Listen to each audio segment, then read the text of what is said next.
Bonjour à tous, alors aujourd'hui on se retrouve dans ma cuisine mais pour la deuxième fois sur ma chaîne. En fait j'avais pas trop envie de cuisiner aujourd'hui, du coup je me suis dit que j'allais faire une pizza avec un peu les fonds de terroir. Donc déjà j'avais pas envie de cuisiner et en plus j'avais plus grand chose dans mon frigo. Donc je me suis dit que ça pouvait être intéressant pour vous de voir ce qu'on peut faire à manger quand on n'a pas envie d'y consacrer beaucoup de temps et utiliser, en profiter aussi pour utiliser les restes un peu qu'il y a dans notre frigo, histoire de ne pas tout jeter. Donc il me restait en fait des ingrédients de la dernière fois, donc il me restait une courgette, il me restait des dés de jambon et 2-3 trucs comme ça. Donc du coup voilà, j'ai décidé de faire une pizza avec et bien ce qui me restait. Qu'est-ce que je voulais vous dire d'autre? Je voulais vous dire aussi que moi je n'aime pas les croûtes des pizzas, du coup j'ai fait en sorte de ne pas avoir de croûtes parce que je les mange jamais.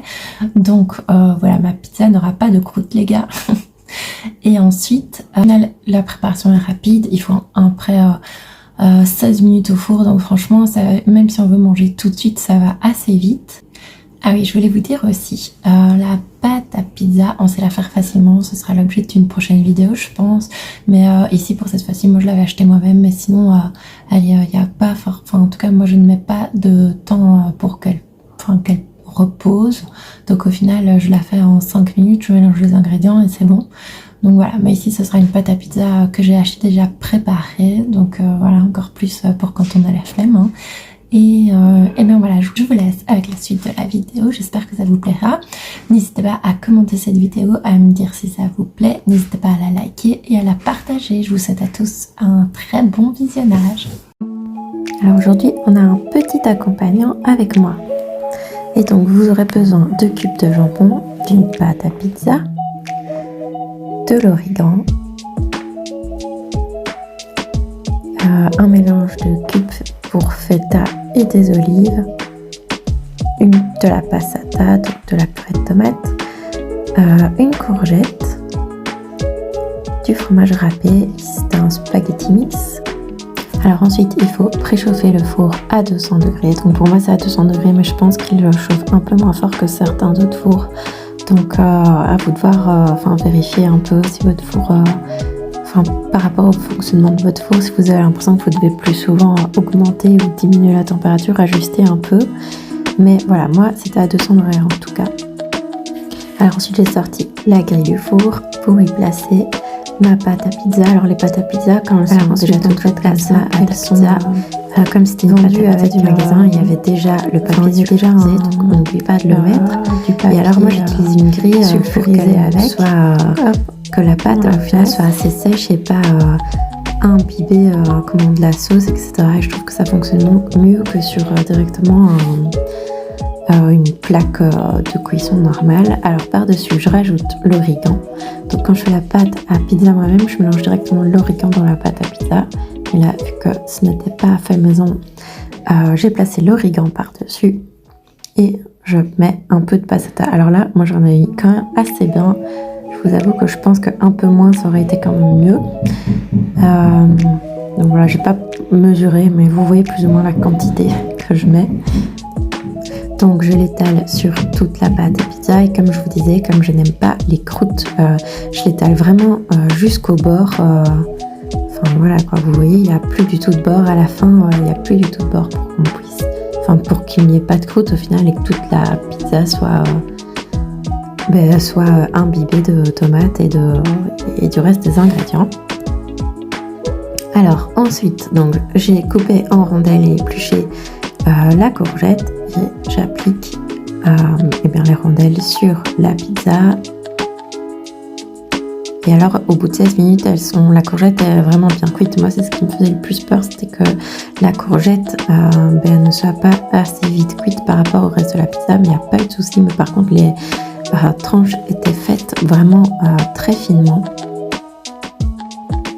Alors par-dessus, donc je rajoute les dés de jambon. Alors vous pouvez ajouter autre chose si vous avez du chorizo, du jambon, des lardons, enfin un peu de tout. Vous pouvez ajouter ce que vous voulez. Au final, le but c'est vraiment d'utiliser ces fonds de tiroir pour ne pas gaspiller, quoi. C'est vraiment une recette anti-gaspi, rapide plutôt saine en fonction de ce que vous mettez dedans.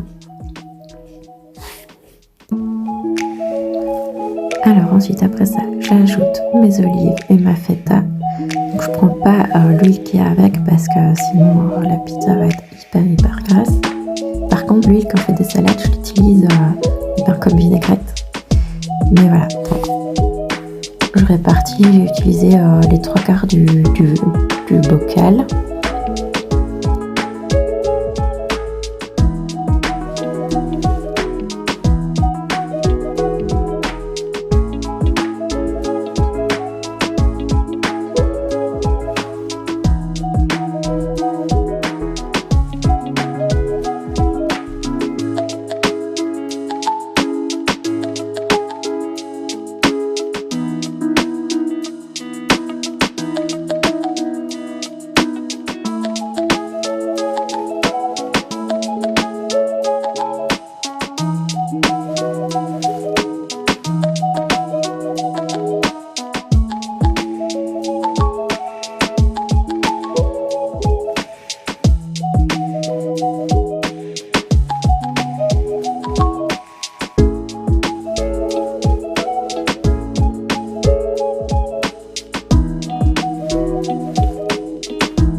Alors, il vient le moment d'ajouter par-dessus le fromage.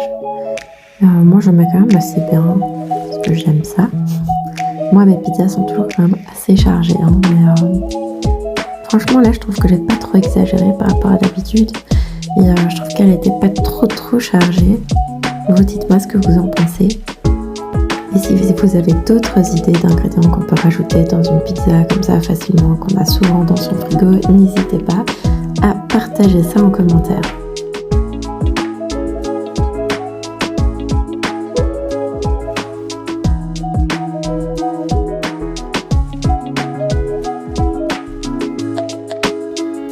Voilà, et donc je place la pizza dans le four, donc à 200 degrés, en chaleur tournante, et je la laisse 16 minutes. Donc vérifiez bien aussi, on n'est pas à 1 minute près non plus, donc il faut quand même bien vérifier que ça se... Et donc en fonction de votre four, il faut vérifier si il ne faut pas rajouter un peu de temps ou au contraire réduire un peu le temps. Donc surveillez bien la cuisson. Et bien voilà, ma vidéo est terminée, ma pizza est prête et je vais pouvoir la déguster. J'espère que ça vous aura plu. En tout cas, moi j'ai écouté, je l'ai bien aimé, mon compagnon aussi. Et bien, dites-moi si vous faites ce genre de repas pour... si vous faites ce genre de repas pour... quand vous avez la flemme au final de l'utiliser, ou si vous êtes un archi fan des pizzas et que vous faites plein de pizzas de plein de goûts différents, dites-moi vous quelle est votre pizza préférée, si vous la faites facilement ou pas. Et par exemple pour la pizza 4 fromages, moi je trouve jamais de fromage qui me conviennent. Donc n'hésitez pas à me dire ce que vous utilisez comme fromage. Au final, même pour les pâtes ou pour les pizzas 4 fromages, moi je trouve que souvent, quand on met du bleu, soit il y en a trop, soit il y en a pas assez, du coup ça n'a pas beaucoup de goût. Et les autres fromages, je trouve qu'ils n'ont pas énormément de goût non plus. Donc je sais pas trop ce qu'il faut utiliser comme fromage pour que ce soit vraiment bon. Dites-le moi ici bientôt cette semaine. Je pense que je vais en essayer une et on verra. C'est avec du provolone. Mais voilà, écoutez, si vous avez des conseils à me donner, n'hésitez pas à me les donner. Ça me fera super plaisir de partager avec vous des recettes, de recevoir vos avis et votre expérience au final. Donc voilà, j'espère que la vidéo vous aura plu. N'hésitez pas non plus à vous abonner, à liker la vidéo et surtout à commenter parce que ça me fait toujours super plaisir de discuter avec vous. Donc je vous souhaite à tous une excellente journée. À très bientôt.